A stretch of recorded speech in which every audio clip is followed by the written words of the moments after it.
ఉన్నటువంటి గ్రామాల్లో సక్రమంగా పనిచేయాలని.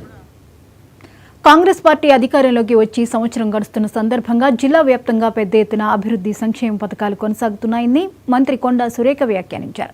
మెదక్ జిల్లా నర్సాపూర్ నియోజకవర్గంలో ఆమె పర్యటించారు. ఈ సందర్భంగా నర్సాపూర్లోని అర్బన్ పార్కులో పెద్ద ఎత్తున మొక్కలు నాటారు. అనంతరం నియోజకవర్గంలోని ఆయా మండలాల్లో పర్యటించారు. సంవత్సరం కాలం ప్రజాపాలనపై ప్రజలు సంతృప్తిగా ఉన్నారని, మరిన్ని కార్యక్రమాలు వేగవంతంగా రానున్న రోజుల్లో కొనసాగిస్తామని ప్రకటించారు. ప్రజలకిచ్చిన ప్రతి హామీని నెరవేర్చేందుకు తమ ప్రభుత్వం కొత్త నిశ్చయంతో ఉందని చెప్పారు. ప్లాస్టిక్ రహిత సమాజం కోసం ప్రతి ఒక్కరూ కృషి చేయాలని పిలుపునిచ్చారు.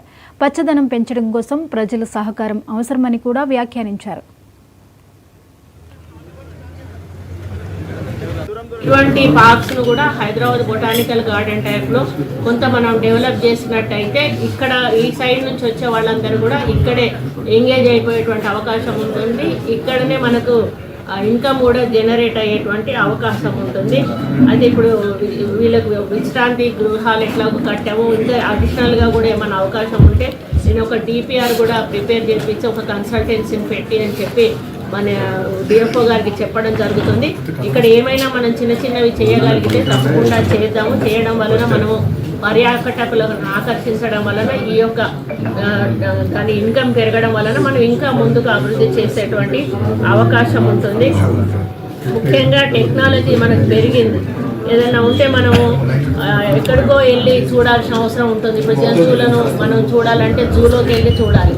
కానీ ఇప్పుడు ఏఆర్ మెథడ్ అనేది అగ్మెంటెడ్ రియాలిటీ మెథడ్ అనేది ఒక అద్భుతమైన టెక్నాలజీ. ఇందులో డిజిటల్ లేదా వర్చువల్ ఎలిమెంట్స్ను రియల్ వరల్డ్ మీద మనకి చూపించేటువంటి కార్యక్రమం బొటానికల్ గార్డెన్లో ఉంది.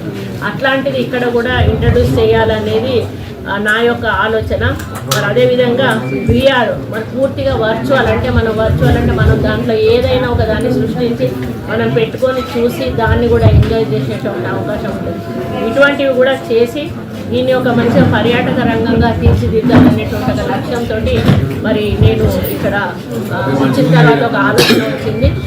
దాన్ని డిఎఫ్ఓ గారికి వాళ్ళ టీంకి కూడా అదేవిధంగా కలెక్టర్ గారికి కూడా విజ్ఞప్తి చేస్తూ ఉన్నాను.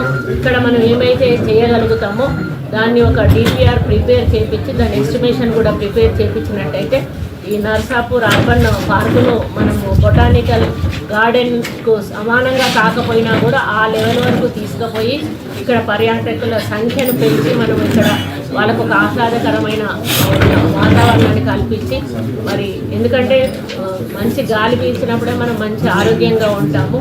అటువంటి